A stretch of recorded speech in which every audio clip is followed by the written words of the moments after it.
Halo para pecinta spoiler dan trailer, balik lagi sama Sang Analisa.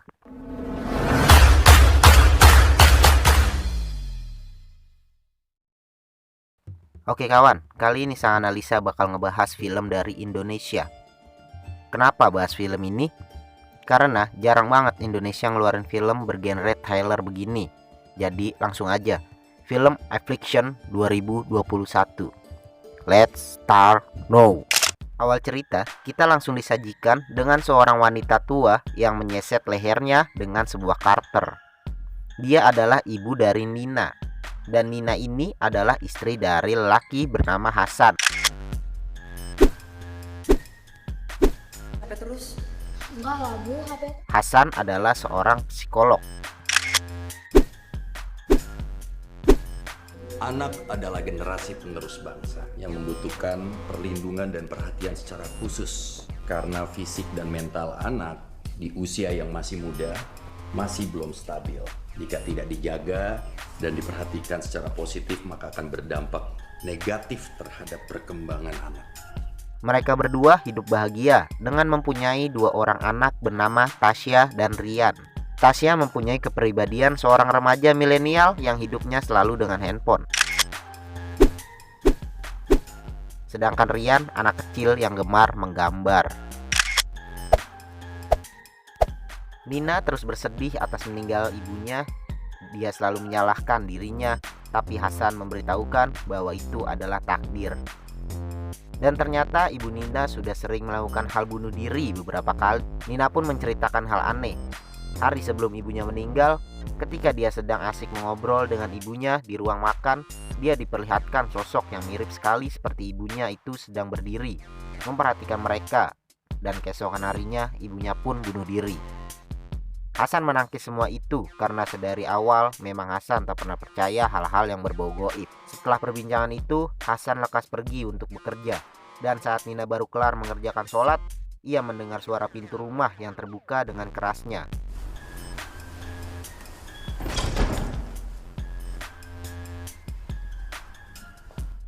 Karena di rumah sepi, dia pun bingung siapa yang membukanya. Lalu Nina pun bergegas untuk memeriksa.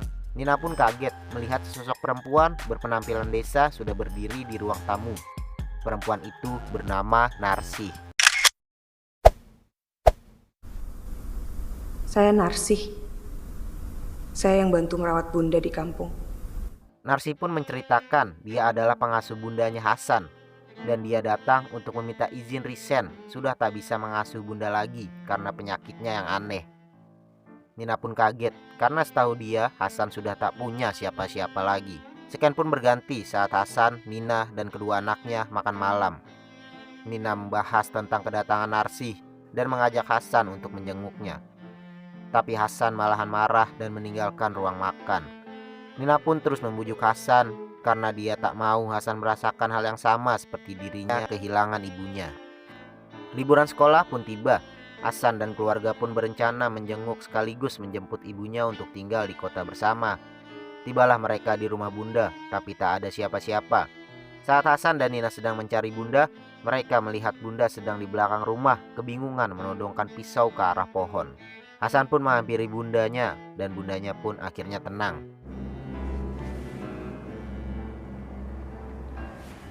Kamu nggak berubah. Bunda pun mengantar mereka ke kamar masing-masing.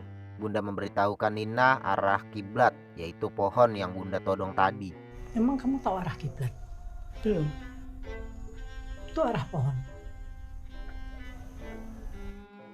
Malamnya di kamar Rian dan Tasya, Rian sedang asik menggambar. Tiba-tiba Rian lupa tempat pensilnya. Dia pun mencari tempat pensil itu, dan saat Rian melihat ke jendela, ada sesosok perempuan berdiri di depan rumah. Rian pun lekas mengadu pada Tasya, Nina, dan juga Hasan. Sosok itu tetap ada dan terus memperhatikan rumah bunda. Dan tak lama kemudian sosok itu pun pergi.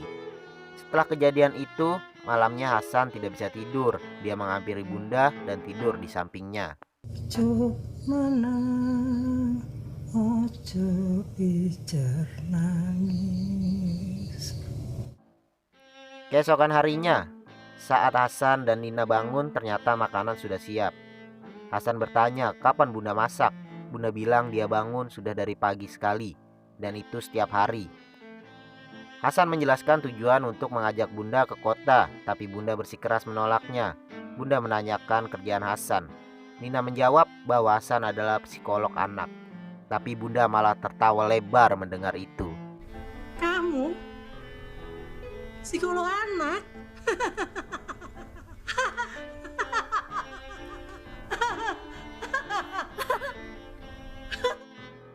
Lalu Hasan pun pergi sendiri untuk bekerja. Nina terus membujuk Bunda dan dia menceritakan tentang Narsih pada Bunda. Tapi anehnya, Bunda tidak mengenal siapa Narsih. Narsih? Bunda nggak kenal. Selama ini Bunda tinggal sendiri. Saat Rian sedang asik menggambar, dia dilempari bola dari kamar kosong. Karena Rian penasaran, dia menghampiri kamar itu. Tapi kamar itu tiba-tiba tertutup sendiri, dan engsel pintu itu bergerak sendiri dengan kencangnya. Melihat kejadian itu, Rian pun kabur ketakutan. Saat kabur, Rian menabrak Bunda yang berdiri di belakangnya, dan Bunda melihat Rian dengan tatapan yang aneh. Malamnya semua berkumpul untuk makan malam, kecuali Hasan, karena masih di kota. Di awal makan mereka semua masih bergembira seperti biasa, dan tiba-tiba Bunda bertanya pada Nina, "Kamu siapa?"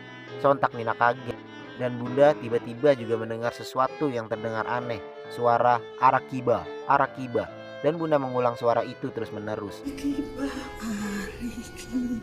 Arikiba, Arikiba. Dan tiba-tiba juga Bunda sadar, seperti biasanya lagi. Semua pun bergegas untuk tidur. Saat menyuruh Rian tidur, Nina bingung melihat gambar Rian. Rian menggambar seseorang dengan hitam semua. Nina lekas bertanya, tapi Rian sendiri pun tak tahu. Saat Tasya sedang tidur, dia ditarik oleh sesuatu tak terlihat, dan Tasya melihat Rian sudah tak ada di kamarnya. Tasya keluar kamar untuk mencari Rian. Rian sedang berdiri di depan kamar Bunda. Rian hanya diam saja saat Tasya mengajaknya bicara. Tiba-tiba Tasya dipanggil oleh Rian dari belakang, dan saat menengok kamar Bunda lagi, Rian yang tadi sudah tak ada. Lalu mereka berdua pun kembali tidur. Esok paginya Tasya menceritakan kejadian semalam pada Nina dan meminta untuk pulang ke kota segera. Tapi tak bisa, mereka harus menunggu Hasan dulu. Saat sedang mengobrol, Nina melihat Bunda di belakang rumah membawa pisau menuju ke pohon dengan tangan penuh darah. Dan Nina pun bergegas untuk menenangkan Bunda. Ternyata Bunda mencoba memotong urat nadinya sendiri. Setelah itu Bunda menyuruh Nina untuk membelikan jahe di warung. Nina, Tasya, dan Rian pun pergi untuk membeli jahe. Tibalah mereka di warung jahe. Penjaga warung banyak cerita ke Nina. Jika Nina membutuhkan bantuan mengenai hal-hal goib, dia dapat menghubungi penjaga warung itu. Penjaga warung juga menceritakan tentang anak hilang, sampai-sampai orang tuanya gila. Nina pun kaget saat dia melihat belakang, ternyata Rian sudah tak ada. Dan Tasya yang disuruh menjaga Rian sedang asik sendiri bermain handphone. Nina dan Tasya pun mencari Rian. Rian, kamu di mana, Rian? Rian, kamu di mana, Rian? Ya Allah, Rian. Rian.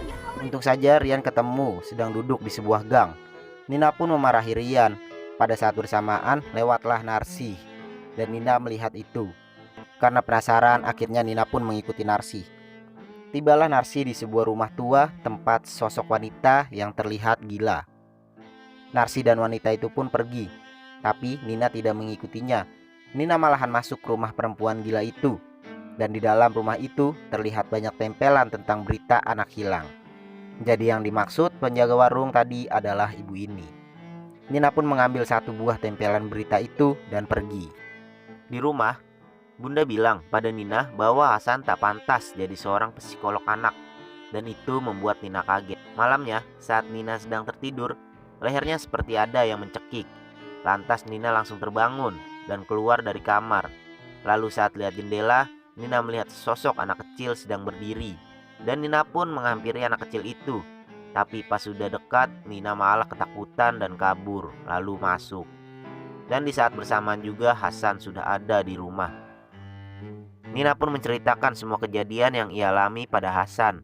Nina juga menceritakan tentang anak hilang yang bernama Dimas Rangga, lalu tentang Narsih, dan juga sosok perempuan yang berdiri di depan rumah Bunda. Tapi Hasan bukannya menenangkan Nina, dia malahan tak percaya dan marah-marah. Di pagi harinya saat Tasya sedang asik berselfie ria, dia kaget ada anak kecil ikut berfoto di belakangnya. Dan Rian lagi-lagi menggambar satu sosok yang aneh. Karena makin ganjil kejadian di rumah Bunda, malamnya Hasan dan Nina memutuskan memanggil Pak Ustadz. Pak Ustadz pun mulai berzikir dan lagi-lagi Bunda berteriak Arikiba terus menerus. Tapi lama-kelamaan suara Bunda berubah menjadi arah kiblat. La ilaha Hari kibat. La ilaha illallah. La ilaha illallah. Keesokan harinya mereka pun memutuskan untuk pulang ke kota.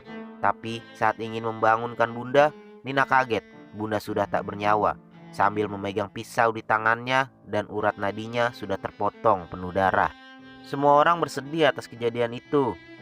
Lalu Nina tak sengaja memasuki kamar kosong yang selalu terkunci. Nina pun kaget. Nina menemukan foto Bunda, Hasan, Dimas, dan ibu yang gila sedang bersamaan. Malamnya saat semua sudah tertidur, Nina mengumpulkan semua petunjuk yang ia dapat. Dia menuju arah kiblat, yaitu pohon yang sering ditodong Bunda, dan menggali di bawah pohon itu. Ternyata ada sebuah tulang belulang terlihat di sana, dan Nina sangat syok melihat itu. Bersama dengan itu, Hasan sudah berdiri di belakang Nina. Hasan lalu menceritakan semua kejadian di masa lalunya. Dulu, dia dan Dimas adalah sahabat masa kecil. Bahkan Hasan sudah menganggap Dimas seperti kakaknya. Tapi suatu hari Hasan dan Dimas cekcok. Lalu Hasan tak sengaja menusuk perut Dimas dengan pisau dan membuat Dimas tewas. Bunda yang melihat kejadian itu sangat syok. Karena tak mau Hasan kenapa-napa, Bunda mengubur Dimas di bawah pohon arah kiblat dan menutupi semua kejadian itu pada ibu Dimas. Yang lebih membuat Nina syok adalah ternyata Bunda tewas dibunuh oleh Hasan sendiri karena Hasan takut Bunda akan membocorkan rahasianya.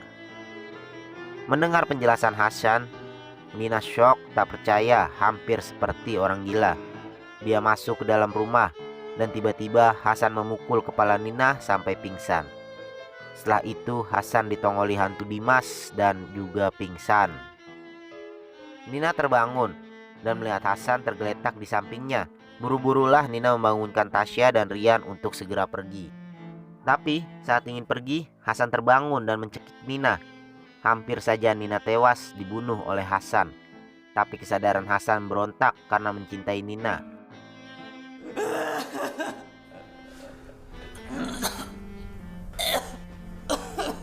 Ketika Hasan sedang bertarung dengan pikirannya, tiba-tiba Narsih yang ditemani oleh ibunya Dimas sudah ada di belakang Hasan sambil memegang belencong cangkul. Dan crot, Narsih membegal belakang Hasan dan Hasan mati. Scan berganti saat Nina, Tasya, dan Rian sedang menabur bunga di kuburan. Tapi kuburan yang mereka datangi adalah kuburan Dimas Rangga, bukan kuburan Hasan. Dan tamat. Oke, sampai sini aja. Dan juga jangan lupa untuk kalian yang tertarik dengan video-video gue selanjutnya untuk klik tombol subscribe, like, dan juga share. Jangan lupa komen cerita film apa yang ingin kalian dengar dari Sang Analisa. Sang Analisa mengucapkan sampai jumpa dan terima kasih.